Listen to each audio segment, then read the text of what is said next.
Good evening, ladies and gentlemen, and welcome back for yet another week of the T6 Motorsport Super Touring Championship. Of course, season number 3 is underway. A week ago, we took to Suzuka, and today we take to Motorland Aragon. We head to Spain. It's myself, Sweeney, Darragh, Thacker, finally alongside me in the commentary booth to talk you through all of today's action. And Darragh, we've had a bit of an upgrade from last year. We've got more drivers, big names, big money, and some pretty good tracks as well. I mean, Aragon, for starter, it's a fantastic little track. I mean, it's so much fun to go racing around here, and I'm really quite looking forward to this. Of course, it's a very particular track, 21 turns, just about 5.5 kilometers long as well, and you can get some really good racing around here. You really can, and especially in these touring cars. Of course, everyone going for the Cupra.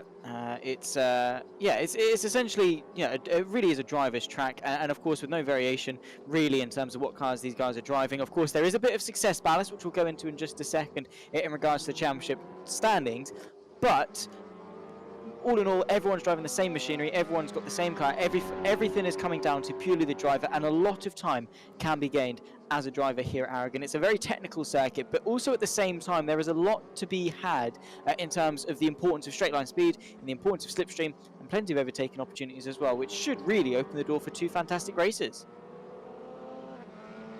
Medium length straights really on the runs. You're looking at down in towards turn 16 or towards the end of the lap, and a few more in the mid lap as well. You can think about halfway through the lap. There's the long sweeping left-hander leading onto a bit of a straight as well. So there's definitely opportunities for these guys to make some moves, and hopefully we're going to see quite a few of them this evening. I don't see why not, because I mean, touring cars are always quite fun to race, and I don't think this will be any different. I don't think so either, and of course, as I say, we've already had our first 2 rounds of the season. We took to Suzuka for our opener, and while it was a little bit of an awkward start, once we got things rolling, it was 2 amazing races. It is Alessandro Ottaviani on his debut, absolutely smashing the competition by leading the way in the championship. Pavel Mukonin, though, with a really consistent run of form there in second. Gaspar Mrak in P3 ahead of Gregor Hujek, and Victor Bennett Rubio, of course, rounding off the joint 4th place, of course, the top 5 overall. Marvin Mackenberg, of course, one of 2 Mackenberg brothers, joining us this season there in 6th. Then comes Charles Oyster, Pascal Jean-Pietre, Christian Orban, and Matej Mikovic to round off the top 10. And because it's only 1 round in, everything is nice and close. There is still a long battle ahead to claim this championship. But getting off to a bad start really doesn't hurt your chances. Not at all. I mean, a 10 race or 10 event long season means that there's ample time for you to try and catch up in the championship. Of course, for hitting the ground running, it's always useful. It's always an opportunity. But of course, with the success ballast that we've got, it always means that there's still the chance for you to catch up. So even if you might find yourself P6 in the championship coming into this round or into any round, 5 guys in front of you in the championship have a little bit more ballast on the car. So, there's always going to be opportunity. There's always going to be chance, and I think that's the beauty of a series like this.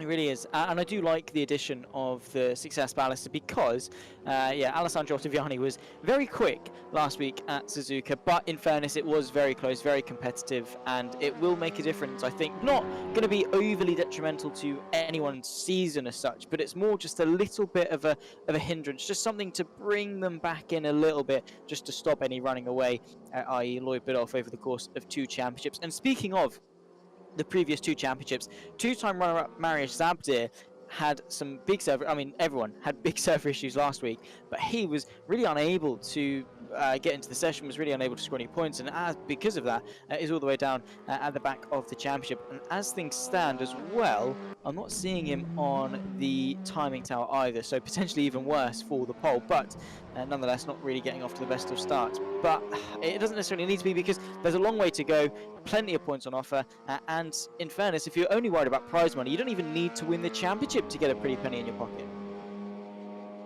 Yeah, I was just saying for the broadcast when we were looking through these, wasn't I, that I might have to get into racing myself, because there's ample opportunity to pick up some cash through the season. I mean, good opportunities all the way through every week, really. So, yeah, these guys will be fighting for every single week, every single race, trying to earn that little extra $1. But yeah, I think it's going to be quite exciting. I mean, we're seeing here Mukimov coming through.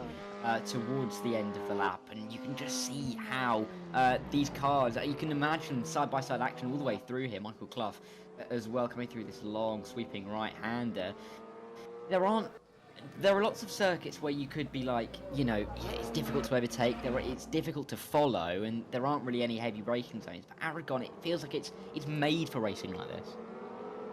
It is. It's a very fun circuit, really. It's not necessarily one that I've driven, but by the looks of it, you can tell it flows nicely, and obviously that downhill chicane, that right, then that left, yeah, it lends itself well to overtaking. I can't really remember a boring race here at Aragon. And also just getting word from Rich, who of course does pretty much everything behind the scenes alongside Pascal Jean-Pietre, that after last week there was a slight tweak to the rules to allow a drop score, which means that if you had an absolute stinker of a round last week, it is your saving grace. The only problem with that is that, of course, the next 9 rounds have to be absolutely perfect if you want any chance in the championship, which really doesn't leave you much in terms of margin for error.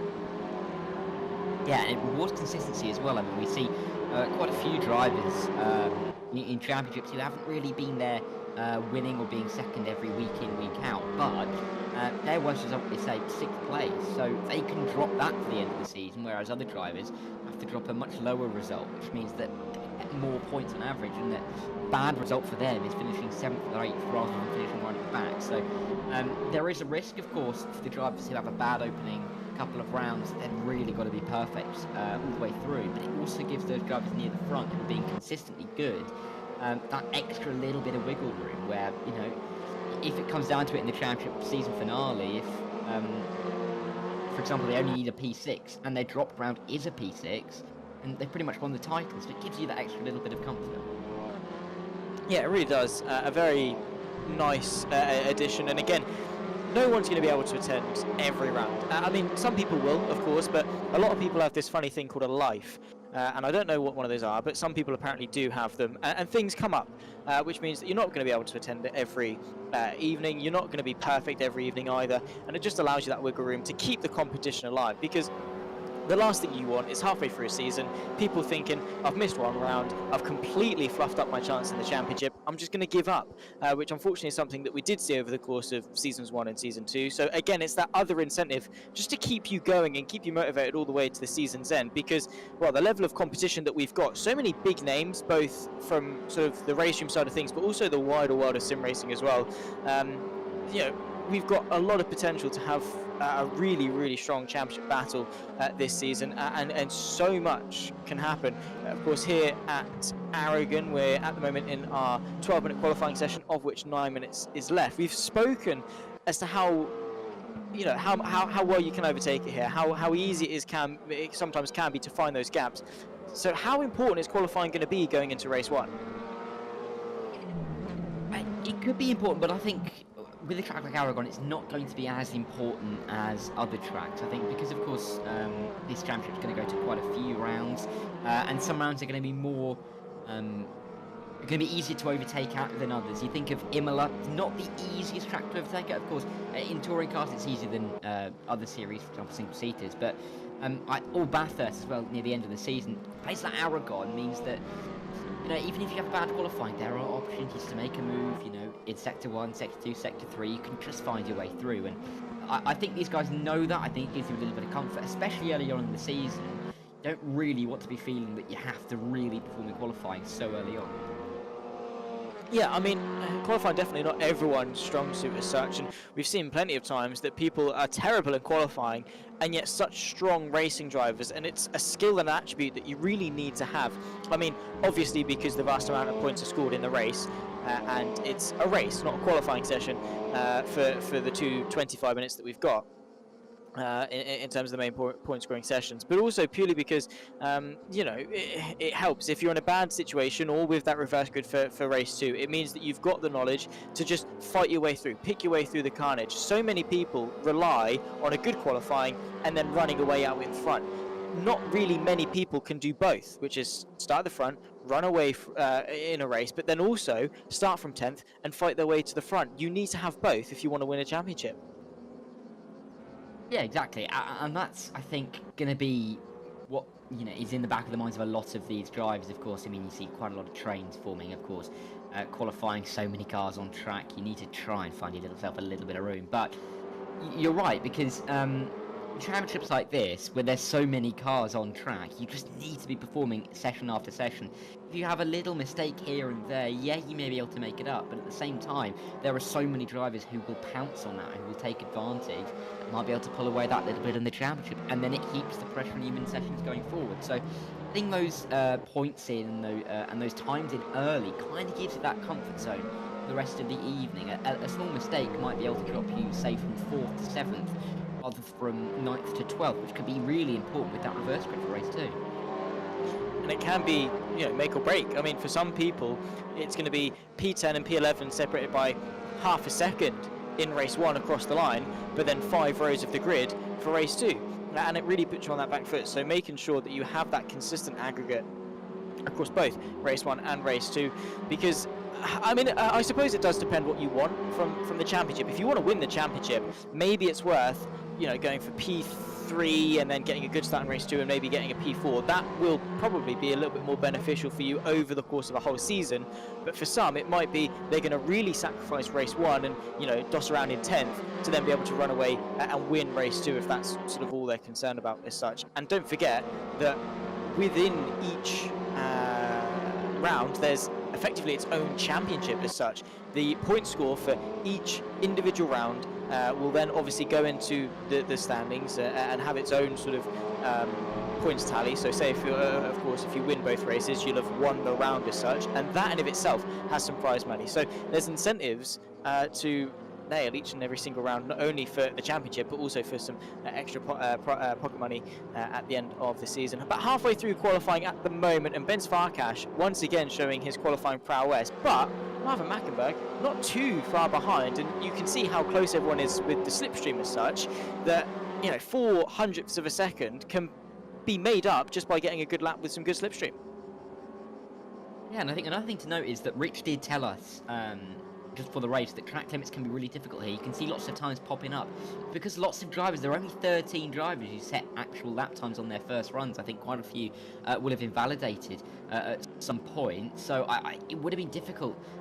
It is difficult when you really kind of mess up that banker lap just to try and get the lap in afterwards, because of course with every passing lap, this passing track is quite a long lap as well. I mean, Marat currently on provisional pole, 2 minutes 13 in a 12-minute session that ends at 0-0. You can't finish the lap you're on, of course, on race room. So it's difficult when you have only really 4, maybe 5 laps, but probably 4 to get a time in. If you mess up the first and even the second, it really starts to put you under pressure for the third and fourth, and cannot really give you that confidence you need for the final runs, and might just hinder your qualifying performance.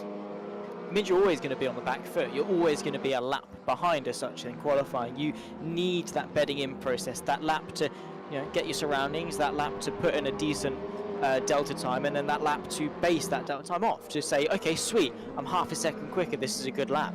The moment that you start invalidating, and track limits, as we've touched on, really tough here, really easy to extend, then you push that back a bit, and then with 6 minutes to go, you're still putting a banker time in, which means at the end of the session, you're still sort of like, can I afford to push, sort of thing? Because if I push and, ruin my lap, I've got nothing to then fall back on. So yeah, it's definitely something that is going to be sitting on the minds of the drivers for over the course of this session.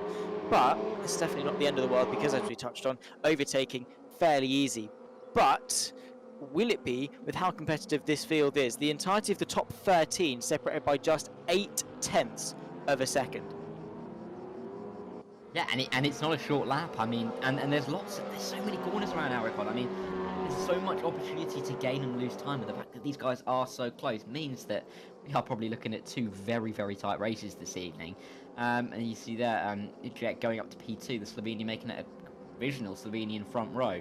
But there's so many guys still jumping up as they all cross the line. They all improve. Sven Mackenberg right behind his brother Marvin. How many times do we see them side by side in all championships, including the ranked events that they're in? But yeah, I mean, I'm still looking at the likes of Ottaviani in this, of course, coming into this championship leader. He came in as a bit of an unknown, particularly in ranked events at the start or at the end of last year, and really just absolutely smashed the competition. Guys that have been at the top of race room for years, really.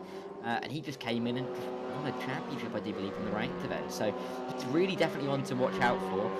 At the moment, currently P8, he's got some moves to make, but there's still time to get some lap times in, and with it so close, maybe a 10th here or there could really just jump you up about 5-6 positions.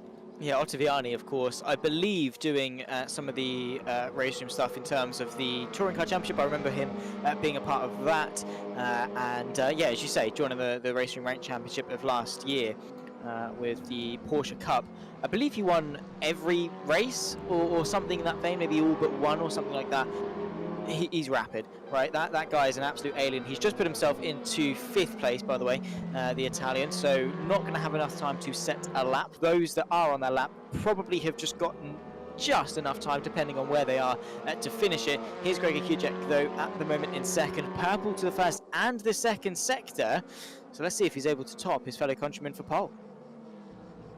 Yeah, and he improved, didn't he? Just up to P2, so we'll have to see if he can just make a little more of improvement and trim himself up into P1. I mean, it's going to be really important for these guys just to get them in right now. Of course, a little bit of pressure, a little bit of concern, especially if these guys know that the drivers around them may be gaining or losing a little bit. It psychologically makes a small difference, but let's see. Gregor coming around the final 3 corners now. Can he snatch pole from his countryman?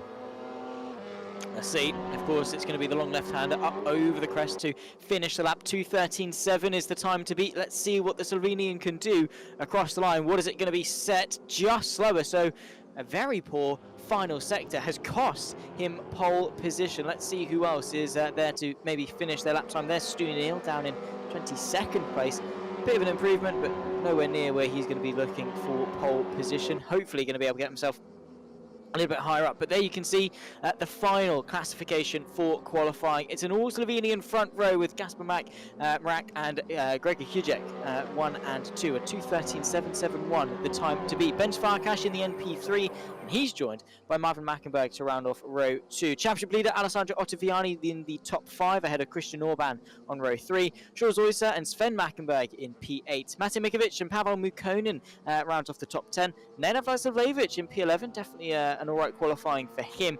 Michael Clough in P12 just behind. Christian Juhasz and Pascal Jean-Pietre on row 7. Victor Bernat Rubio rounds off the top 15 ahead of Kovalevsky, Neil, Mukamov, Santiago and Turudic the top 20. Trebek, Chok and Rostan just in behind that ahead of Oplachik and a couple more drivers behind that. Eskivoski as well for P25. That rounds off our 25 car field.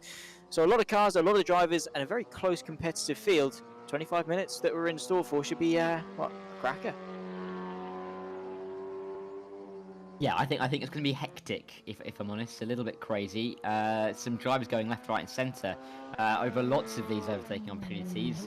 Of course, there's going to be a little bit of tension around that P10 mark. Of course, if you're in P11, you're desperate to get to P10 because then you can start on a reverse grid pole. It gives such a confidence boost and makes such a difference to your evening, to your race, really, and maybe even to your championship. I mean, finishing in 11th and finishing in 10th could be a matter of hundredths of a second in race 1, but in race 2, it just gives you that much more room, and anything can happen on lap 1 of a reverse grid race, and you might be able to scurry away a little bit. But of course, in the warm-up now, drivers maybe adjusting a little bit to slightly higher fuel loads. We'll just have to see how they do, but I'm very much looking forward to this one. And how can you use this warm-up as well? Because my philosophy has always been, you've done your week worth of practice, you've done qualifying, what more can you learn in a 2.5 minute warm-up session? What point is there to take to the track? Oh, I mean, just a little bit of confidence, just keeping yourself in the rhythm, of course. As with anything, really, if you're keeping yourself in the rhythm, just keeping on going around, you just feel more dialed in. Of course, the guys who might sit in might be able to have a couple of minutes just for break, and that might work better for some people. But for other drivers, just keeping the lap times going, just keeping the car moving, hitting the apexes more often, and especially if you didn't have a fantastic qualifying session, it's just an opportunity to build up your confidence just a little bit more, especially if you feel like you need to try and work on a corner or two a little bit. So I mean, it's different for every driver, but they all have their own preferences, and Marvin Mackenberg isn't worried about his timing, clearly, because he was up in P4 in qualifying, but he's still gone out for a little bit of a drive before the race starts. Yeah, I suppose. I mean, it definitely does keep sort of the juices flowing, but I've always sort of seen it as just cramming in like the night before an exam. Like, what more can you learn? And are you going to retain any of it? Maybe you might keep just a little bit here and there, which, yeah, I suppose might be a bit helpful, but surely it's better to go in on a clear mind, stretch out a little bit, have a drink, run to the toilet, whatever. But yeah, every driver's different. Everyone's going to have their pre-race rituals. And everyone is going to be making sure they're geared up, ready to go for 25 minutes of racing action for race 1 of week 2 of the Super Touring Championship Season 3. It should be a cracker. There's plenty of pride, money, points, all on offer here tonight, and some very hungry drivers that all want to be out there to prove it. Yeah, they do, and you've got to keep thinking as well of the points, and as well of the fact that we have that success ballast on some of the cars. I mean, Gaspar Morak has 15 kilograms on his car, but it hasn't stopped him. He's got the point for pole, so it may hinder some of the others, the likes of McConan and Ottaviani, but again, it's going to come back to them through the season when the championship ebbs and flows. So, it's early stages, but it just all the elements of this championship set it up to be quite a cracker all the way through to the end. Hopefully, it will stay nice and consistent. And even for those that aren't necessarily going to be winning rounds or winning championships, there's even, of course, that extra cup for those that don't achieve a single podium over the course of the whole championship. So those that are highest up and don't get themselves onto the podium can still get themselves 40 quid at the end of the championship. Similar to sort of a similar thing in real life British touring cars. Again, they've got that little extra sort of underdog prize as such. All the cars, though, lined up on the grid, ready to go. Well, who's coming out on top, Darragh? Oh God, you put me on the spot. I have not a clue. There's so many guys that they could be. We'll just have to find out. We will. Fire red lights are on. 25 minutes on the clock, and all Slovenian front row. Week 2, race 1 of the T6 Motorsport Super Touring Championship Season 3 is underway here in Aragon, and a perfect start from pole position for Gaspar Morak. As you can see, his fellow countryman immediately tucking in just to cover off and take that racing line. 1, 2, 3, 4, 5, 6, all single file on that way in towards turn 1. Couple of people going side by side. I think Shaw's Oyster versus Sven Mackenberg momentarily as well as they rise up their way through turn 2 into the sweeper of 3. A perfect start really for our top lot. No major dramas going on in the first sector. Yeah, they've all kept it relatively nice and calm inside line here, though, for Ottaviani, making a move on Marvin Mackenberg if he can, and it looks like he has, and a good one already. Up into P4 now, of course, Championship leader will have to see if he can make moves further forward. Kovalevsky and Mukimov having some problems at the back as well. They've dropped all the way to the rear of the field, but you've got to keep an eye on these guys. Maybe didn't have the best qualifying performance, but they're making moves early on.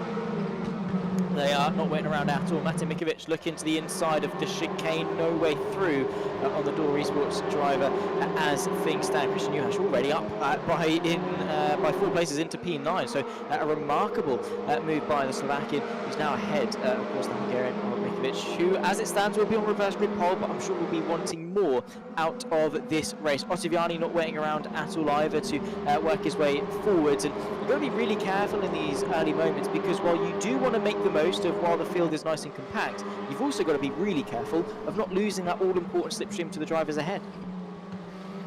Yeah, or making a big mistake, as we saw a couple of the drivers drop right off the back, because if you drop out of the train, you might find it more difficult to work your way back in. Side-by-side action though, with Christian Juhasz now, the Slovakian driver, looking to make a move on Sven Mackenberg. The two Mackenberg brothers not having the best of starts so far.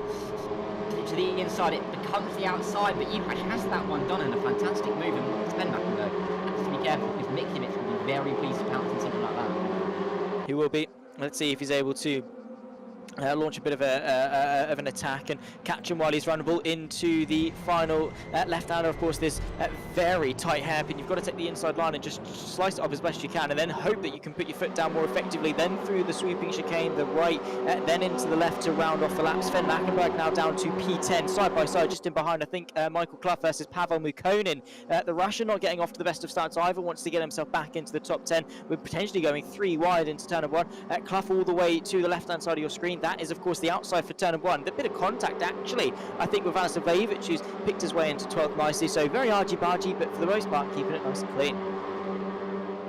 Yeah, it's good to see them keeping it nice and clean so far, because we've only really had that one incident at the back so far. And Morak isn't really being allowed away at the moment. Only the 2 tenths ahead at the front of the field. And I think you could just about see them up in front. Michael Clough, though, trying to make his move in that Arnage competition liveried car.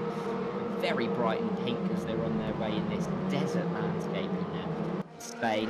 Maybe looking at the inside there, not quite enough to get his way past Vladislavjevic, but these guys so close together, and just in behind you can see side by side, I think that's Bernard Trubio against John Pret.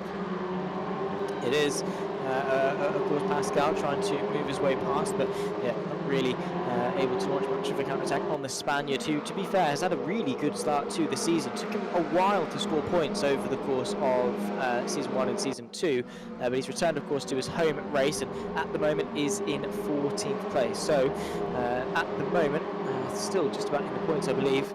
And will be scoring himself 2 as things stand. There's still plenty of racing yet to go. Still, of course, 21 minutes and 14 seconds of this race. Christian Orban on the back of Shores Oyster, who had a sensational week last time at Suzuka, really was able to prove his worth and show how good of a racing driver he can be. Now we're on to this straight. It gets broken up a little bit with a left-right chicane that sort of brings everyone back down to earth ever so slightly, rather than just having one long continuous straight. So another overtaking opportunity potentially on the horizon. Let's see what Christian Orban can do by the time they reach that final hairpin.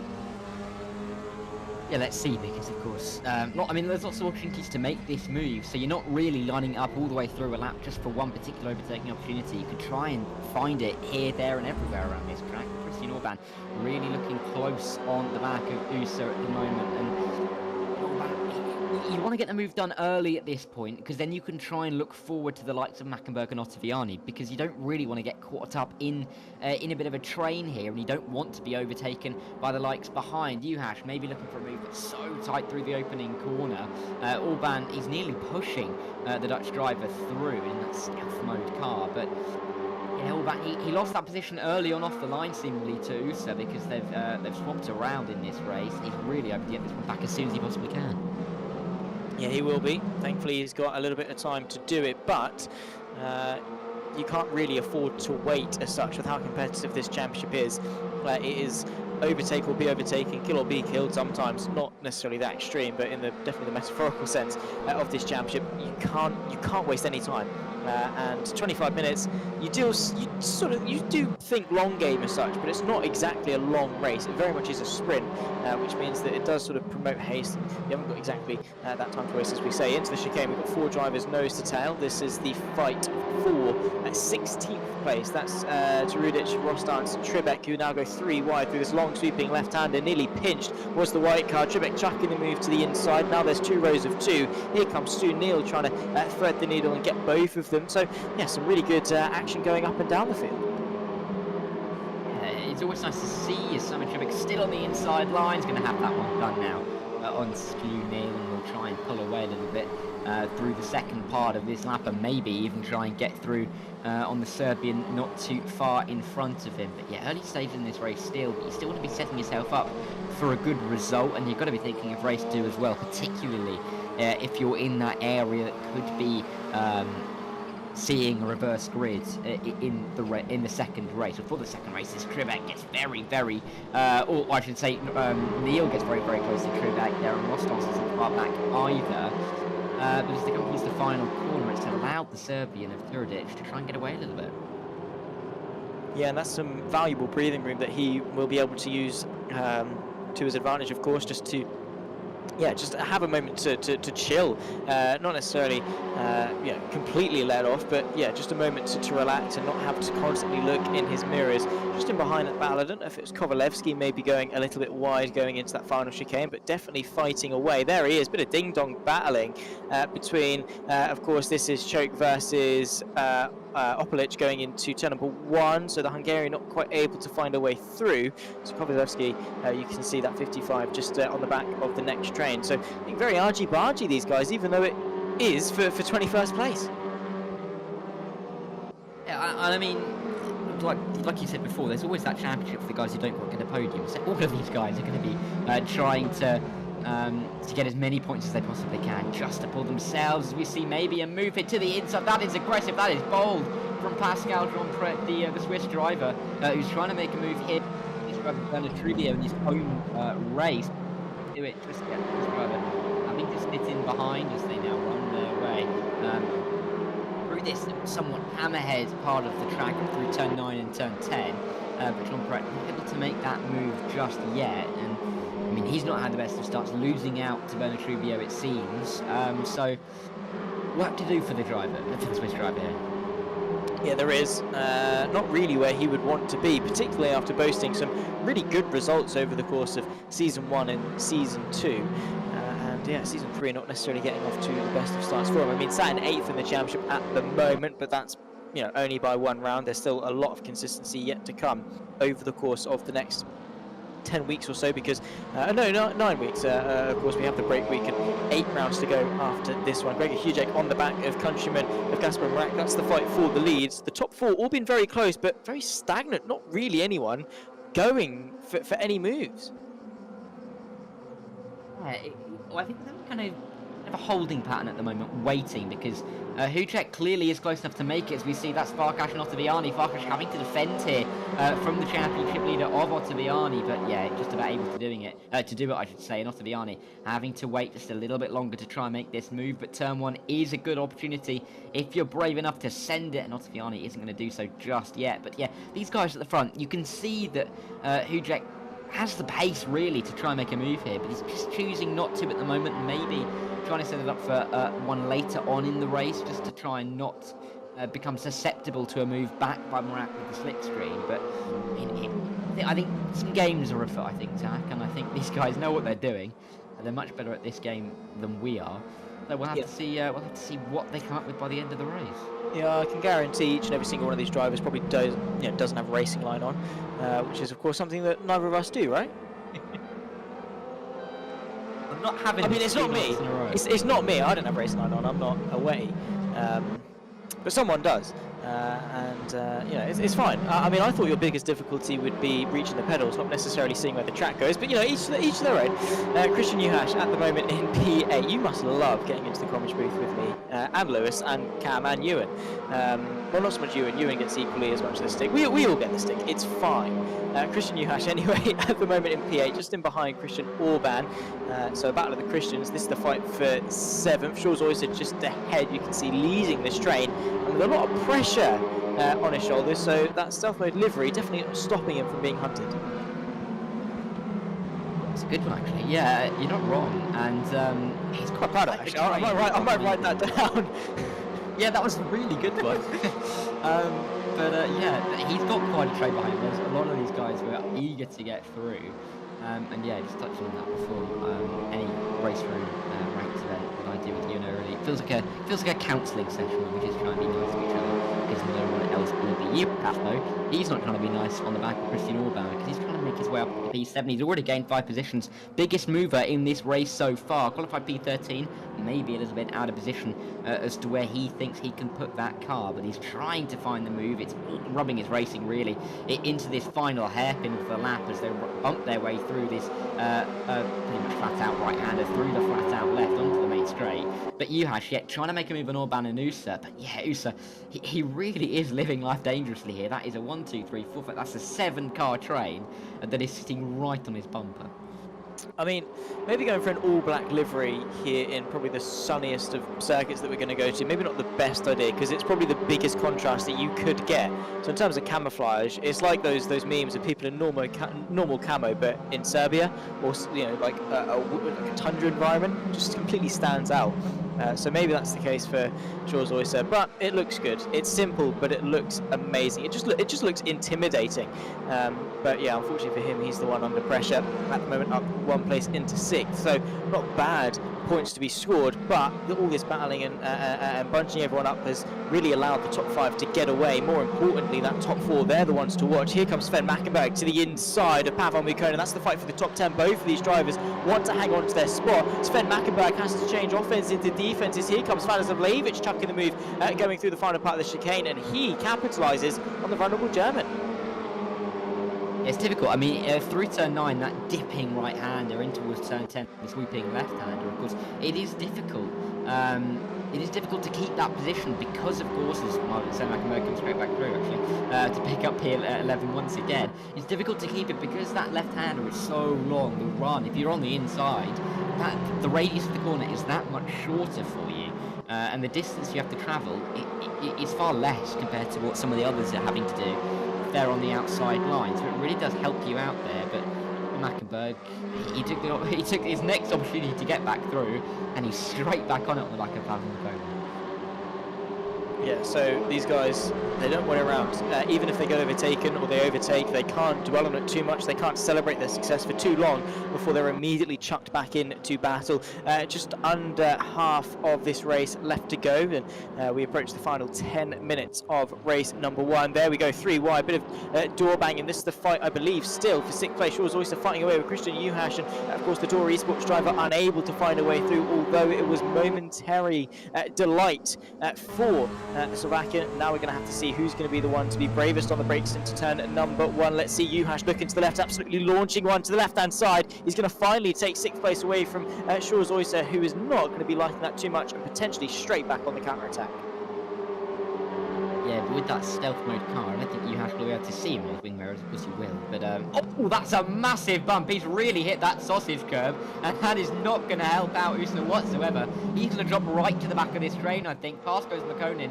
Does Mackenberg come through as well? Yes, he does. And I think, yeah, that's another driver, Vladislavievich coming through as well. Michael Clough might just about sneak up the inside, but he really, really caught that inside curve, and he completely took flight there. Yeah, so the T6 space program next up on the list. Maybe they need to do that. Maybe they need to, with Kerbal Spray's program, just let the drivers design rockets and then see who gets highest, and then win yourself, 1.3k worth of prize money, as is the total pool for this season of racing. It's a huge sum. There is the Flying Dutchman. Shaw's Oyster down now in 15th, so a lonely point if he's able to get back going again. But yeah, not looking too good for him from the highs of top 6 with some sensational points to now nothing. Of course, glad there's going to be a drop week, but still suboptimal, not really what you want after all of that hard work now coming undone. Let's write some of these down actually, because that Flying Dutchman one is fantastic as well. I'm good, isn't I? He's now risen top. It's almost like I've been, I've won awards. I know, that's why. It's the way it is, right? Yeah. It's Lewis's fault. Vladislavievich trying to get through now. He's up into P11 thanks to Us's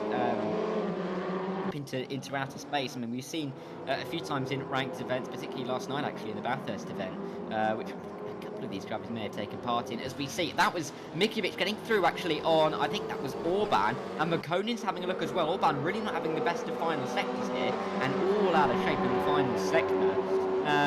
But yeah, let's see if he can get overtaken here. I was just going to say Vladislavievich now in P11, which is just past that cutover, but it's Sven Mackenberger, actually to say, who's currently on provisional reverse grid pole, but I mean, Orban doesn't look too comfortable. The likes of McConin and Sven Mackenberg look like they could come through, and time is ticking away. 9 minutes to go in this race, and at what, 2 minutes 13 or so per lap. We're looking at just about, well, at least 4 more laps, maybe a 5th.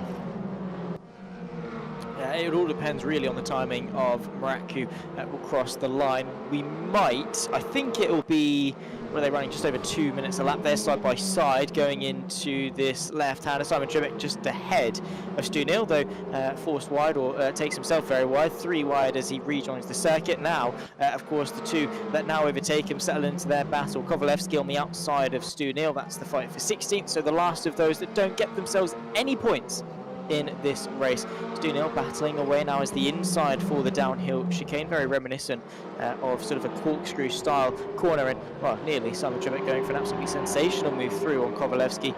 No way through as things stand, maybe going into the next chicane. 8 minutes on the clock. I think we'll just scrape a 4th lap at the line. Yeah, we'll have to see when they cross the line, just to see how much time is left, because it's really going to be a matter of seconds. Any more than 6 minutes is 4 laps, surely. Oh, no, because it's 2:15 a lap. It's not bang on 2 minutes, so it's going to... Yeah, so that's 7 minutes. So 7 minutes is 4 laps. Yeah. Or no, hang on. 3 minutes, yeah, 3 minutes, hang on. 7 minutes, 1 second. 7 minutes, 1 second at the line is going to be 4 to go. Yes. Yes, you're correct. So, but it's very close to being that. Let's see. They're coming down in towards the final chicane now. The likes of Marak and yeah, let's see. it's going to be so tight as we see now. Fighting into the final hairpin. This is Mikjevic trying to get after what is Juhas, who is still, I mean, he's up 7 places now. He's had a fantastic race one, better than anybody else in the field so far. And I think, they're going to cross on the time page. They cross time with 7 minutes to go precisely. So it's going to be close. Yeah, it will be. Depends how hard everyone battles, really, to slow themselves down. I mean, any battling really is going to put them under that and give us a lonely 3 laps. I don't know. I don't think our maths adds up. It probably doesn't. We'll find out when they get to close to 0 minutes, and then of course we'll truly see when that last lap is going to be. Matej Mikovic, you can see in 7th. He's got Christian Juhas just ahead. It's very nice looking. Darragh Esports livery. Always loved the colour scheme, and 2 for the Williams Esports Chill Blast as well. Very basic colour schemes, but also very dashing looking cars as well. But they fight for 6th. Juhas leads. Mikovic not going to really want to let him get away with so little time left to go in this race and so much pressure ramping up. I'll be interested to see if /when that top 4 spot, well, top 3 really, well, not even that, top 2, it's only Mark and Hujek that are really within striking distance of each other. We'll have to see if Hujek comes through, whether he tries to take the opportunity to start higher up than Murat. Of course, you really want to have as many points as you possibly can through the weekend, of course. Ample opportunity, but it's only 20 for a win, 17 for second, 15 for third, 13, 11, and 10. And you just lose 1 through position until you get down to P15. So, I mean, opportunities are there, but you just want to take every point you can. So I think Hujek might come through if he can, but when he was much closer earlier on than he is now, he's dropped back to 7, 8 tenths.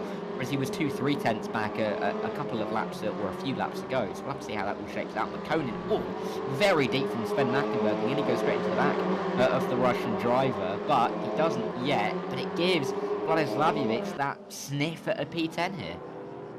That's all that he really cares about, of course, is getting inside that top 10. I mean, P11, P12 doesn't really matter to him. All he needs to do is send it, find a way past Sven Mackenberg, 3 wide nearly as they run their way through the final couple of corners with just under 5 minutes left to go in this race. Up over the crest to start yet another lap and 1 lap closer to the finish. Matej Mikovic then in 7th, eyeing up the rear end of Christian Juhas. Is he going to be able to launch one to the inside? Also a fight in the background, I believe that is between Jean-Pierre and Victor Bernat Rubio for P13. There you can see some side-by-side action. Bernat Rubio on the inside. Pascal Jean-Pierre, he finds his way past very nicely, and the Spaniard into 13th. Yeah, he's doing a nice little drop here. Is in his home race, of course, so wants to make as many positions as he can. Would currently start from P13, of course, for the second race. There are a couple more moves there through the field, but we'll have to see how if he can make up any more moves in the end of this race, especially with these guys up in front so close together. But Pascal Jean-Pierre is not going to let him get away too much. The Swiss driver trying a bit of an up and under here as they run through towards turn 8, 9 and 10, and he's going to have an inside line now for turn 8. This tight right-hander, but Bernat Rubio just able to hold onto that one before they reach the apex. But yeah, some good racing all the way through the field in this opening race of the evening. Yeah, really haven't been able to complain. It's been fantastic, great respect given from everyone. And we still get 1 more go of 25 minutes left to enjoy this. That is an absolute send from Vladislavjevic. What a move that is to catapult himself inside the top 10, and in sensational fashion. Of course, it's far from over because he's got ahead of the German Sven Mackenberg, but you could bet your bottom dollar that that man is not going to be letting him keep that P10 easily with just a couple of laps left to go, 3 minutes. So I believe the next time by will be the penultimate lap of race number 1. Vladislavjevic, though, of course, through into P10. Does he go for more as a bit of a security buffer?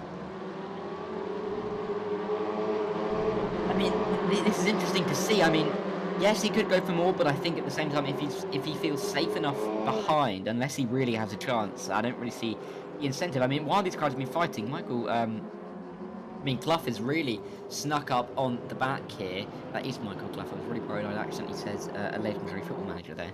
But it is Michael Clough. On the back of Sven Mackenberg.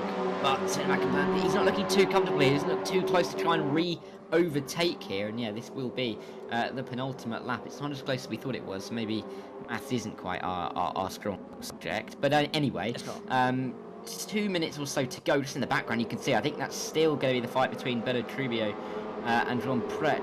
But, I mean, this battle for P, as we go back there, it was very close. But the battle for P6 has been so close all race long, and I really am expecting a couple of drivers to send it at some point in these closing laps. I think so. As the timer ticks closer to 0, the desperation, of course, rises. Sort of as an inversely proportional relationship. One goes down, the other one very much does go up. And yeah, there's Jean Prech on the back of Michael Clough, of course, the fight for P12. And yeah, coming to a close is race number 1. But yeah, maths definitely isn't our strong suit. I think it's just an innate thing that as a commentator, every time you're on broadcast, you just can't math. And yeah, it's as easy as that. Alessandro Ottaviani momentarily swapping places with Marvin Mackenberg as well. So the Italian's initial burst of speed at the start really coming undone as he's under threat from the lead Mackenberg brother. Yeah, and Marvin is looking like he's smelling some blood in the water here. I mean, bouncing his way through. Doesn't want to go supersonic like we saw Sebusu earlier, but we'll have to see. Marvin Mackenberg, it is closing, and with one more lap to go, I mean, there's every chance he might be able to sneak his way into P4. I mean, Ottaviani might not be enjoying his time with the success ballast, but he'll know that if his rivals do better than him in this race, they're going to have to suffer with it next week. So, you know, it's a bit of a quid pro quo situation. These guys, yeah, you get more points, but then you get more, ballast on next week. So there's always those thoughts in the back of your mind. But Marvin Mackenberg, as we can see in the background there, that looks like there's fighting behind. I think Vladislavic was defending from Mackenberg as they come in towards this hairpin, and Mackenberg around the outside. Oh, it'd be impressive if he could pull that one off, but he doesn't quite do it. But he might get a good exit for this main straight. And that's going to be the all-important thing. Straight line speed is where you can get moves done. Sven Mackenberg, let's see if he's able to mount much of a challenge onto the final lap then of race number 1. Sven Mackenberg tantalisingly close to that top 10, the all-important top 10. And as we said, the gap between them only half a second. And yet so much rides on their success of race 2 by their actions that you know, that are going to influence the end of race 1. Also, this fight for the lead could well be coming to a very heated close. Morak versus Hujek being very stagnant for the entirety of this race.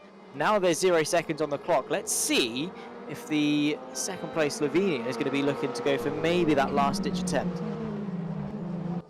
Yeah, maybe just an absolute send into the final hairpin. Of course, it's the final real overtaking opportunity of the lap and of the race. We'll have to see if he can do it through there, but you never know. You never know what we might see in the Super Touring Championship here at T6. So, I don't think Hujek's going to go for the move. He's a little bit too far back at the moment. It's going to need an absolute slingshot onto that final straight, really, to try and make this move stick.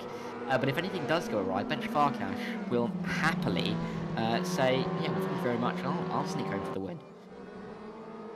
He's not going to say no, is he? And to be fair, he is at that range where if anything does happen, he's straight onto the scene. Unfortunately, there's only about a straight left to go in this race. The chicane, of course, then the final corner. Gregor Hujek, is he close enough to go for the move on Rack? I don't think so. Race number 1 is going to stay as it is, 1, 2 and 3 as things started, which is not bad at all considering of course the ballast that's going the way of Marek and of course of Ottaviani as well, being suffered by some extra weight. He's not been phased by it at all. He's got the left, then the right. As long as he keeps it nicely in the tracks, it is going to go the way of this man right here, Gasper Marek. After losing out on that initial pole position last time out at Suzuki, he's going to start this week off in sensational fashion across the line to lead a Slovenian 1-2. Gasper Marek victorious in Aragon for race 1 of week 2 of the T6 Motorsport Super Touring Championship Season 3. Hujek, Farkash complete the podium ahead of Ottaviani and Marvin Mackenberg, the top 5. Of course, we'll run you through the entirety of the grid order in, of course, just a moment before we get ourselves geared up ready for race number 2. But all in all, successful first round. And yeah, a fast lap as well for Hujek as well. So that's another little point for him to enjoy, to just add to his tally in the championship as they all come through. Some of them spinning across the line. I think that was Trebek there. Yes, it was, spinning himself around as he crosses the line. But it's disappointing for Sven Mackenberg being so close it so far from that reverse grid pole. But Vladislavic is going to have the best seat in the house for this second race. They very much are, and Vladislavic, of course, putting that work in. That dive was so crucial, and it did catch Sven Mackenberg off guard a little bit. There you can see the final finishing order. Jasper Mrak and Gregor Hujek 1 and 2. Ben Farkash in P3. Alessandro Ottaviani, of course, with 25 kilos added to his car, not doing too bad there in 4th. Then comes Marvin Mackenberg in P5. Christian Juhasz just outside in 6th. Martin Mikovic, Christian Orban 7th and 8th, with Pavel Mukonen and Nedad Vasilevich rounding off the top 10. And of course the front row for race 2. Sven Mackenberg close. No cigar for the German. Michael Clough just in behind in P12. Pascal Jean-Piech in P13. Victor Banat, Rubio and Kovalevsky, the final of the point scorers. Behind that, Turadic, Neil Oplicic. There is then Mukimov, Gil, Trebek, Santiago, Choke, Oysa, Rostans and Eskivoski as well, the 26th car. And of course, the bottom 2 not making it to the checker flag. Ladies and gentlemen, race 1 has drawn itself to a close. Myself, Zach Sweeney, Darragh Thacker are going to step aside for just a moment, and we'll be back for race 2.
Well then, ladies and gentlemen, race 2 is moments away. Still myself, Zach Sweeney, Darragh Thacker, still alongside me in the commentary booth as we get ready to go once again for 25 more minutes of racing action here at Motorland Aragon. Of course, the grid is set by the reverse top 10 of race 1.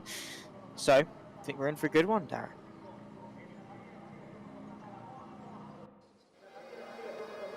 Of course, Darragh Thacker forgetting to press the unmute button as the grid is being formed on the formation just before we get ourselves going again. And it's always funny. I love saying, forget to press the unmute button, and then seeing the little mute button go away on Discord. Are you here, Darragh? Yeah, I didn't just start speaking and then just heard you talking over me and went, oh no! You know, I was just saying that there are going to be... there are going to be some of these guys who are going to be pleased about starting a little bit higher up than they did in race one, the likes of Vladislav, who started well outside the top 10, starting now from pole position. You know, I think it's going to be exciting to see how the two Slovenians of Mrak and Udressy maybe try and work their way through. Of course, 1 and 2 in qualifying, 1 and 2 in the race. They clearly have the pace, but can they make the move stick over this second lap? I think that's going to be important to see. But yeah, looking forward to it. Definitely so. And yeah, I mean, it's interesting because Mrak and Udressy didn't really give each other much of a battle, but we'll see if there's any love lost between the two countrymen. As the 5 red lights are on, 25 minutes back onto the clock. Vladislav, of course, on the front row alongside Pavel Mukonin, getting themselves ready once again here in Aragon. Is up and underway, and of course you can see Vladislav getting a really good start, but immediately onto the attack into turn number 1. A couple of people going side by side. That fight for second definitely enthralling, but chucking the move to the inside. Vladislav falling down to second, potentially now third, as we see of course that 55 machine taking the lead. There is Matej Mikovic as well up there in 4th place, trying to pick his way through into 3rd. No way through as of yet, and it's Pavel Mukonin that leads Vladislav, Christian Orban, Matej Mikovic the top 4, then Christian Juhasz just in behind as well. Going to launch one to the inside, and there's contact, and 3 wide by the time they reach the apex of the left hand. They emerge, and Matej Mikovic in 4th still. Christian Juhasz, wow, what a send for 3rd. Yeah, he's really been on a move this evening. He made up loads of positions in race 1, and he's doing the same in race 2. Christian Orban, though, looking for a move. I think that's Sven. Yeah, it is Sven Mackenberg, Svenning around at turn 7. I'm so sorry about that one. But as we see now, down into turn 8 and 9 and 10. Inside line now for, I think this is Juhasz for P2. He's taken Robin's racing to a new level here. He is making moves as quickly as he can here. He's not waiting around at all. He knows that, of course, there's no time to waste, and he wants to be immediately closing in to Pavel Mukonin, who is the first man to capitalise. I believe was able to win race 2 last time out at Suzuka because of that very fact. There is side by side, and Vince Farkas forced off the road, rejoins just ahead, I think, of Gasper Mrak potentially fighting along with him. There's Victor Bernat Rubio right in the mix as well. Farkas there in 8th. Mrak trying to pick his way past as well into the chicane, then into the left, of course, and no way through as of yet. Gasper Mrak, you can see all over the rear end of him. Then comes Victor Bernat Rubio and Marvin Mackenberg just outside the top 10. So this sort of pack of top races, very hotly contested. Marvin Mackenberg launching one to the inside there of Victor Bernat Rubio there also with Gasper Mrak. That's the fight for 9th. There is so much going on in the early phase, but it's not doing any of these guys any favours.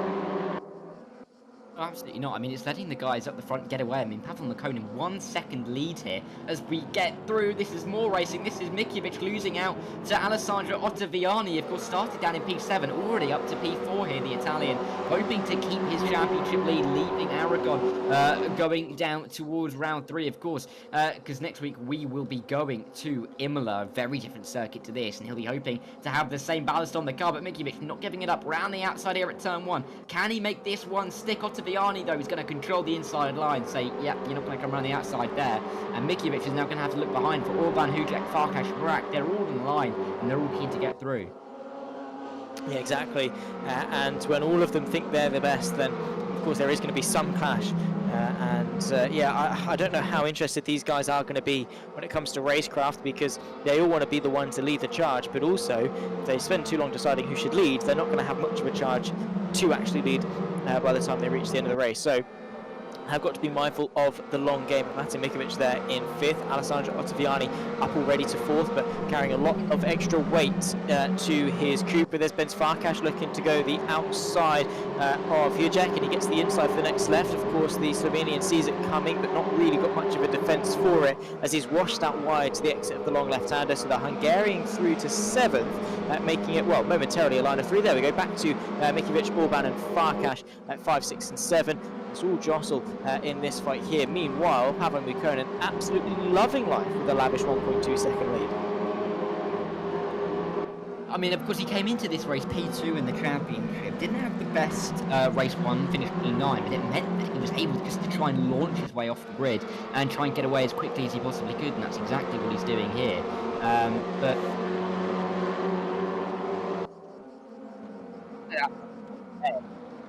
P6 and started P5 and now he's up to P2, so he really has done his absolute best to pick up as many points from poor qualifying points here. But Slaviewicz, of course, started on pole position, trying to get back through on the Slovakian of UHASH. Let's see, to the outside he will go into the final hairpin of the lap. You're going to have to get up very early in the morning to find your way the long way around there, but maybe a bit of an up and under.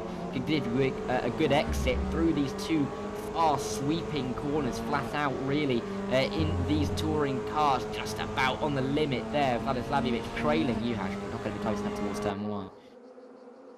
Maybe not. Defensive though in the background, of course. Ottaviani battling away with Mate Mikovic, the Italian.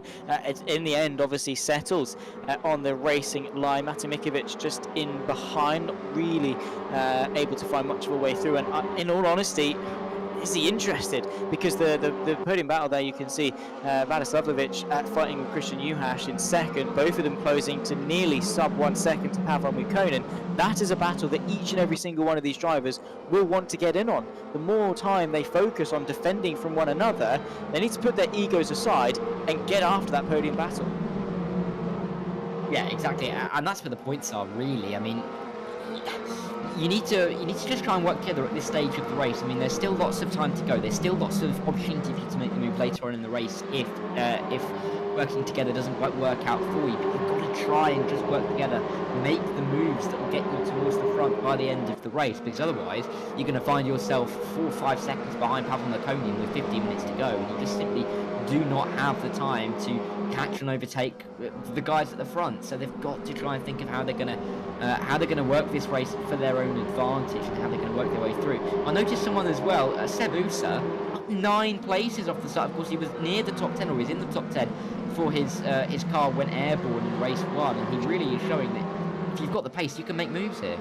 I do love how bluntly you just say his car went airborne for of course, always there. But he's showing that he did have the pace. Yeah, was running in that fight for 6th with UHASH in behind, of course, leading that train, and then took off. But unfortunately tumbled down the running order, but is fighting his way up at the moment into the points. Hopefully more to come for him though. But that just shows with reverse grid formats how quickly your evening can go from P6, which should have started what, 4th, 5th in race 2, and once again been straight back into the mix. Because of that incident, he's now obviously finished way outside the points in race 1 and is barely scraping into the points for race 2. That one, well, not necessarily so small mistake has now cost him what could be a whole evening's worth of points. Exactly, and that's why it's so important not to make mistakes and just be careful, particularly in race 1, because your race 1 result, of course, directly impacts your race 2 result if you, for example, like we saw with Seb Usa, retire from the race or fall all the way to the back of the field. So you've really got to make sure that race 1 you're more careful than we see in race 2, as we see more moves going, or more moves attempted in this race. Michael Clough looking for it on Marvin Mackenberg. Bernard Trubio as well, just up in front of this train. He's done well so far in this race. Up into P10, was outside the top 10 to start it, and he might be looking for some more points as well, and he's off the back of race 1 winner Rack. So opportunities are here for these guys, and the likes of Hujek and Rack, I'm surprised that they're still only 8th and 9th at the moment. Yeah, I'll be honest, it is quite surprising that they've not really been able to make much moves forward, but then again, who's in front of them? Ottaviani, Mikovic, Orban and Farkas. Difficult drivers to get past, and very, very quick in their own right, arguably just as quick on their day as the race 1 winners of Hujek and Rack as well. And that just shows the highly competitive nature of the T6 Motorsport Super Touring Championship, and just shows what it is now a Motorsport UK eSports recommended community, because of the high level of competition that we've got, attracting all of these big name drivers that have got some of the best pace in touring cars on the race room platform. Michael Clough at the moment on the back of Marvin Mackenberg and Victor Bernat Rubio. That is the threshold for the top 10. 16 minutes 34 seconds left to go for race number 2. Plenty more action to come. Yeah, plenty of traction for us to see as Michael Clough gets close, not quite close enough, but that liveried car really is looking quite mean in that pink, isn't it? Right on the back of Marvin Mackenberg. But I mean, looking further up the front as well, the gaps, the top 9, 4.5 seconds splitting the top 9. It's so tight between all of them. And you'd only really expect it to get even tighter, that we saw Pavel Makonnen having slightly less pace in race 1. Michael Clough going for it really here on Marvin Mackenberg. A little bit of banging of front wheel to rear wheel there, but they all get away with it. But Michael Clough with a nice slipstream maybe down in towards turn 1. Can he maybe try and make the move here with Bernard Rubio going out of the slipstream? It gives him a bit of a chance, breaks very deep. There is a lot of contact there, right into the back of the German of Mackenberg, but I think they just about escape with it. Everyone pointing in the right direction, but Michael Clough is really keen here. He is showcasing, of course, the pace, representing Arnage in terms of the very vibrant pink colours. And yeah, all over the rear end really of Marvin Mackenberg, not really able to find much of a way through as of yet, but definitely showcasing his intentions as we approach the halfway point of race number 2, and eyeing up that top 10 for sure. The top 3 only separated by 0.8 of a second as well. Mukona Juhas and of course Vadislavljevic just in behind him, P3. Ottaviani not really able to close the gap, and I have to say, with 25 kilos of ballast, he's doing a remarkable job. He's side by side as well. Christian Orban battling away with countrymen of Farkas ahead, but also the Slovenians of Hujek and Mrak as well, very hotly in pursuit. The Hungarian, though, acting as a very nice barrier to the rest of that train. Yeah, he's just holding them up just a little bit, just to give opportunity to Orban a little bit wide there. It's going to give an incentive to Hujek to try and come through, and Mrak will not be asked twice if he wants to make the move inside line for the first of the 2 Slovenians, and he's going to make this move pretty comfortably. But back up the inside comes Christian Orban, but around the outside with a bit of traction, it seems that Hujek can have this one done. Of course, the next corner is a left-hander, so it's going to work out for Orban unless Mrak's going to come down the inside, which he thinks about. Ends up sitting in behind.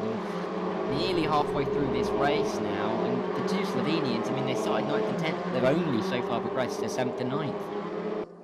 Yeah, it's been slow progress for them, but again, the competitiveness has sort of prevented them from getting in, and yeah, slowed down their progress. That top 10 is stacked with talent, so you can't really blame them so much.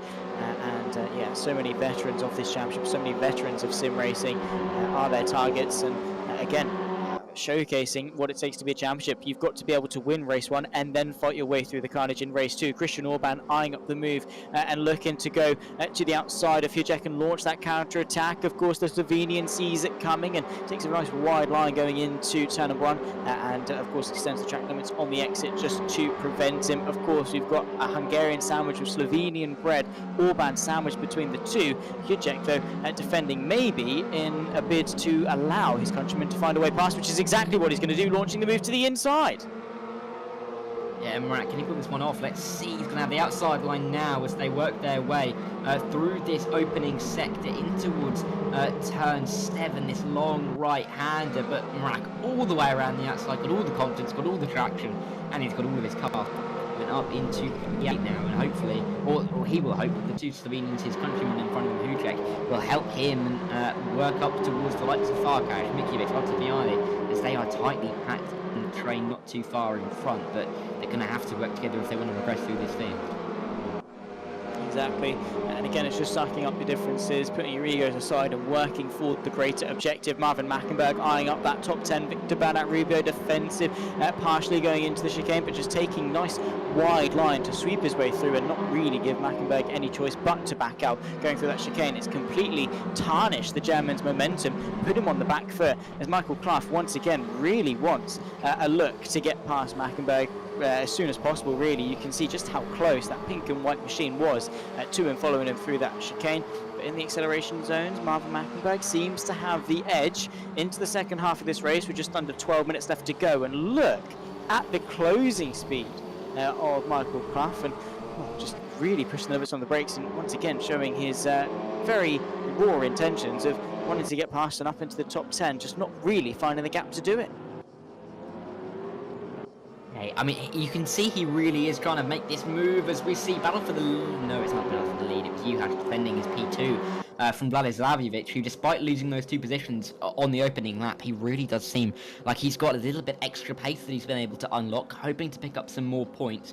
Didn't have the greatest of starts to the championship. He didn't pick up any points last week at all, so he picked up 6 in race 1, hoping to pick up more here, and just progress his way through the order in the championship, as a P3 would really gain you a nice chunk of 15 points. So he's hoping to maybe get through on Christian Newhash here, but as we see, even more Rubbing is racing behind. Gets so close, Marvin Mackenberg, right on the back of Clough, who has got the move, and Clough, oh no, and that's going to be a spin, and the 2 of them now as well.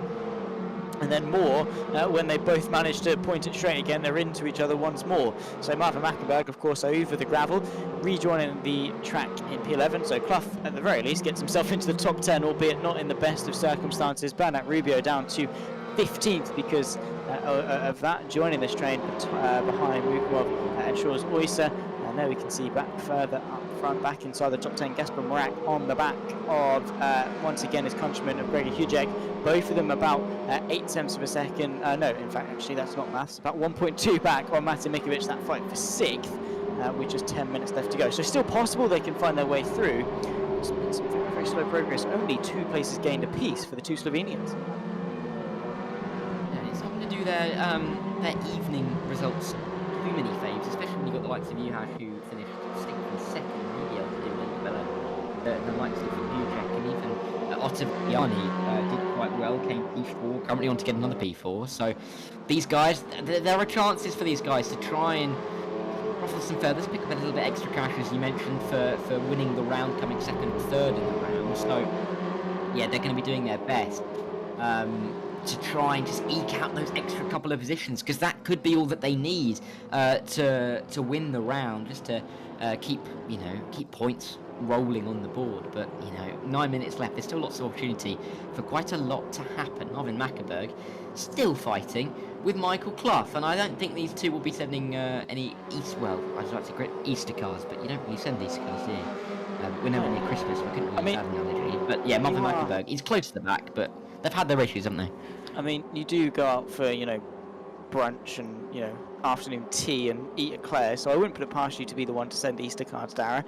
But there is Marvin Mackenberg getting the up and under, trying to find his way past Michael Clough, but no way through now. And let's see if he's going to be sending a move to the inside of turn 3, not quite close enough as they run their way up through the right-hander, then in towards the next braking zone. This could well be a good diving opportunity, as we have seen quite a number of times. 8 minutes 34 left to go in this race. 4 tenths separating the top 2 of Mukkonen and Newhash, so still a potential race on the horizon between those 2 as we run away towards the next right-hander. Mackenberg looking for it, then of course this run into the chicane. Mackenberg really eager to get past Clough.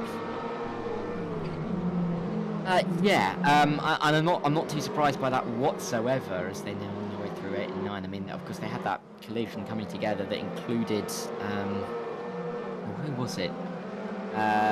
Just a lap ago, Bernard Trubio, wasn't it? That they came together with. Sebusa, though. We see Gobolewski in P21 running away with Rostrans here as they run their way through 8, 9 and into 10. Gobolewski is ahead now, the pole ahead of the British driver, and Gill is not too far back either. Maybe the Portuguese driver can try and nudge his way up into P21 himself, but nice little battle here at the back. I mean, even though these guys are fighting over P20, there's still a nice, tight, tasty battle. Yeah, there is, and again, racing is racing no matter what position it's for, and just goes to show how motivated these guys are to still battle for positions, even if they're not getting any points for it come the end of this race. So again, a race is a race, and these guys are aspiring to finish as high up as they can. So still putting on a great show. Jacek Kowalewski in P20. This is a fight, though. Alessandro Ottaviani trying to put some pressure onto, of course, Vladislav, who's there in 3rd still after starting from pole, but still the podium on the horizon. Ottaviani finally sort of amounting some pressure with 7 minutes left to go, of course weaving around that fight for the lead, so Mukkonen definitely starting to feel the pressure as well. Ben's Farkas in this train also, so of course for Vladislavovich, he is under a lot of pressure as there we go, a fight for the lead. Juhas past Mukkonen at least momentarily, the Russian not going to give that up, well in fact forced to, as Juhas is through for the lead. Yeah, and Juhas, he really has been on a charge tonight. He's been very impressive. I mean, he's made some very forceful moves, but they've stuck, and he's been able to work his way further up. It's now as well Vladislavic behind, who really looks like he's under pressure from Ottaviani and Farkas here. Ottaviani wouldn't say no to another podium in his championship campaign, as Bench Farkas as well gets close in that black and red machine. But Pavel Makonin, they really want to get back through here on Juhas. I mean, closing stages, the laps are ticking by. I think we're going to have 2 more, or maybe 3 more at the end of this one, possibly. But, you know, opportunities start fading by, and you don't want to lose the lead late on in the race like he has. And he's just got to be careful now not to overdrive the car and overdrive to try and get that lead back.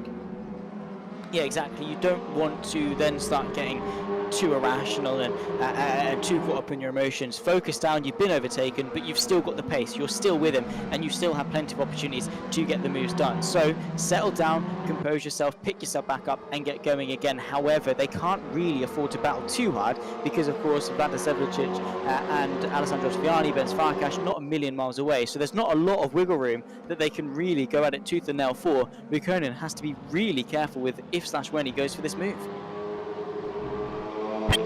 So careful, but he has a very good run here down into the final hairpin. Let's see if he's going to go for it. He's got all the slipstream, of course. Juhas has none of it. Can Makonin go for it, looking to the inside? But all it was a look on the stop as they go, maybe trying to get a good exit compared to the Slovakian, but as it is, continuing on as they rise their way through the final sweeping couple of corners here. But yeah, when they cross the line, I think we're going to have 3 to go now. For Makonin to try and make the move, and even for Vladislavic to try and hold on here, because that train behind him is growing.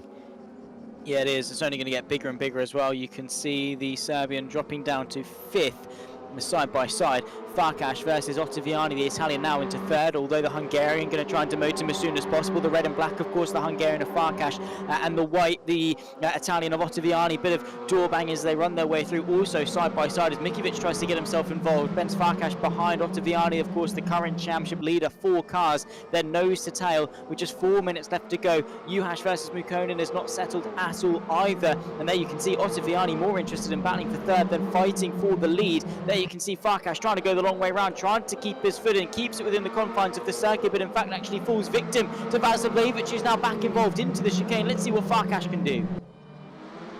Yeah, sweeping around the outside into turn 8, and Farkas has P4 wrapped up with a bow on top. It's Mikiewicz now who's going to be trying to make the move on Vladislavic, with Marak and Hujek not too far back either. The 2 Slovenians, they have been quietly going about their work, and they are now very much in this battle for what is really P3 here, with Ottaviani leading the train. Farkas and Vladislavic really on his bumper. Farkas, though, a little bit of a difficult exit there for him, but he's still tailing the Italian championship leader as they run their way now through this tight left, to the right into the tight left. Maybe ascend on the cards, but no, everyone keeping it nice and clean, just carrying on. No one really going for it. But I mean, even at the front, Juhas and Makonin, the gap is a 10th. There are battles that are going to run all the way to the flag here. They really are. These guys not going to give up unless they are absolutely forced to. There are still opportunities to be had. Farkas with such a good run off the chicane. If he's able to get the, of course, the bolt towards the next braking zone at this hairpin. Ottaviani, you can see, immediately defensive. Farkas teetering, debating, going for that inside line, but instead going to commit to go the long way round. It's going to be very tough to do. And in fact, the inside opens up for Vladislavic, who's going to nip his way through. 2.5 minutes left to go. 2 laps left to go. Then in race number 2, Farkas battling door to door with the Serbian as they rise up over the crest to start the penultimate lap of this race. Ottaviani secure in 3rd, Juhas and Mukonen still battling over the lead, and now let's see who's going to be the one to come out on top going into turn number 1, because we've now got, of course, 6 cars nose to tail in this fight for 3rd. And don't count out Marak and Hujek. I mean, they showed they had the pace to qualify and in race 1, and who's to say that they can't find it on closing laps? They don't have to find any more time. It's just about racecraft, trying to put your car in the right place at the right time and picking up a position, as these guys are so close. They're fighting it out.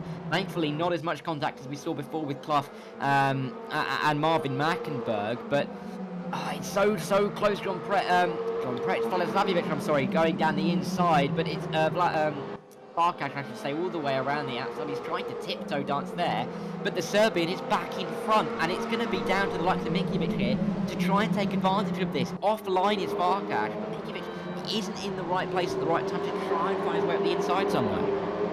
Exactly, and with each corner going down is one less opportunity to go for the move in this race. Also, Pavel Mukkonen searching for the gap on Christian Juháš. Is there going to be any space open up? You can see the Russian thinking about it, and in fact, actually, the space does open up. He retakes the lead of this race, but the up and under Christian Juháš gets back alongside, but this long sweeping right-hander that follows is not going to play into his cards. However, Mukkonen is forced to give him some space as Christian Juháš chucks the move back. They swap lead once again as Pavel Mukkonen once more has to tuck in for second, but he's not going to give it up at all. Less than a minute to go. One lap in race number 2 here at Aragon, and Mukkonen and Juháš still going at it. Yeah, Juháš showing that he really will go for a move if he can see that he can make it, and he made it very well on the brakes. It's difficult to then come back up the inside, especially if you close off the undercut line through the second part of that chicane. It's such a tight chicane through there, probably the tightest on the track, but we'll have to see if Mukkonen can do anything else now. I mean, that could have been his big flourish. We'll have to see if he has anything left up his sleeve to try and find his way through on the Slovakian, and whether Juháš can take home possibly the round win this evening and up on top of the points when the race is over. But Mukkonen, I mean, it's such a good opportunity for him. He doesn't want to see it go amiss.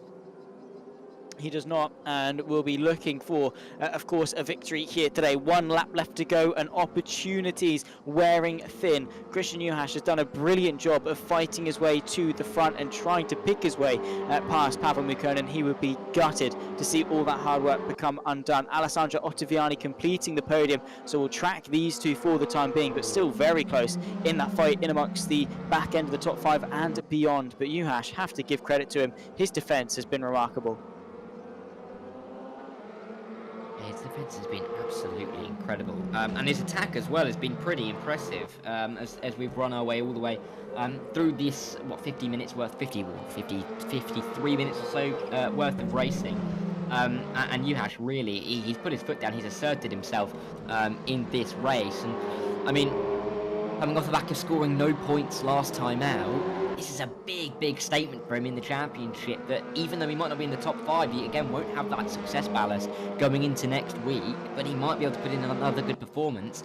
It might make people try and maybe wake up and look around a little bit, because he might be a real contender here. But talking about contenders, Mrak, I've just seen, I think fighting with Ottaviani, but he's a little bit too far back. Maybe there was a little bit of contact, but Maraki's up to P4 now, all the way through that group of cars. Farkas, Mikiewicz in his wake, really. And while this battle for the lead's been going on, the battle just behind's been even as good as well. It has been. We've got a couple of corners left to go though, and Pavel Mukkonen's chances are running out. If he's going to go for it, he needs to go for it now. Of course, Kasparak on the back of Alessandro Ottaviani. We could yet see a change for the podium, but with just a handful of corners left to go. There you can see Ottaviani under pressure. Here comes Kasparak looking to go to the right-hand side. It's a dash towards the final hairpin, and it's going to be the long way round. Ottaviani with a slowdown potentially. I think he might have got one, and he's dropping to 4th place. Couple more corners left to go. Christian Juháš is going to round the final corner, but there goes Ottaviani trying to launch a last-ditch counter-attack for the podium. It's all drama in the final couple of corners, but race number 2 of week 2 of season 3 of the Super Touring Championship is going to go the way of the Slovakian of Christian Juháš. Who's going to be the last driver to step onto the podium? Matej Mikiewicz is through for 4th. Mrak gets 3rd place. Alessandro Ottaviani drops to 5th at the end with some drama in the background. Marvin Mackenberg rounds off in the top 10, albeit in some very questionable fashion to cross the line in. What an end to race 2. Yeah, I mean, that was pretty intense, actually. Lots of everything going on, really. Positions changing absolutely galore. And yeah, an incredible win for Juháš, but even more incredible for Mrak to get up to P3. I think he was P6 or P7 with only a few laps to go. He was. Christian Juháš then winning race number 2. Pavel Mukkonen and Gaspar Mrak with a very consistent, very strong evening there in 3rd. Matej Mikiewicz and Alessandro Ottaviani round off the top 5, with Ottaviani claiming another point for the fastest lap, and that is going to be invaluable to him in this championship. Ben Farkas and Gregor Hujek 6 and 7 ahead of Christian Orban. Michael Clough firmly inside the top 10 there in 9th. Marvin Mackenberg doing a good job to get another position inside the top 10. Stu Nealshaw's also just in behind, making some very good progress forward after the woes of race 1. Vladislavovic unfortunately down in unlucky 13, a true testament to the race that he had. Sven Mackenberg and Mukimov, the top 15, the last of the point scorers. Turitic, Kovalevsky, Oplic, Rostance and Fabio Gil at the top 20. And of course the final drivers behind that to round off our grid. Darragh, what an evening that we've had, and what an introduction for you into this season. Yeah, it's been fantastic, really, and there's been so much great racing up and down the field, and I mean, so many drivers really had good chances towards the end, and I think a couple of them might be kicking themselves, especially like Ottaviani. He had such a good opportunity there, but it just fell away for him. But, I mean, Vladislavovic as well was doing so well, but in the end only picking up 3 points for P13. And then you look down for the final couple of points finishing positions. Sven Mackenberg, what could have been for him in this race, and Mukimov as well, picking up a point. Plundering along, keeping those few points rolling, but... Yeah, difficult, I think, for a few of these guys, but definitely good for Marak, who's closed, on my very basic math, the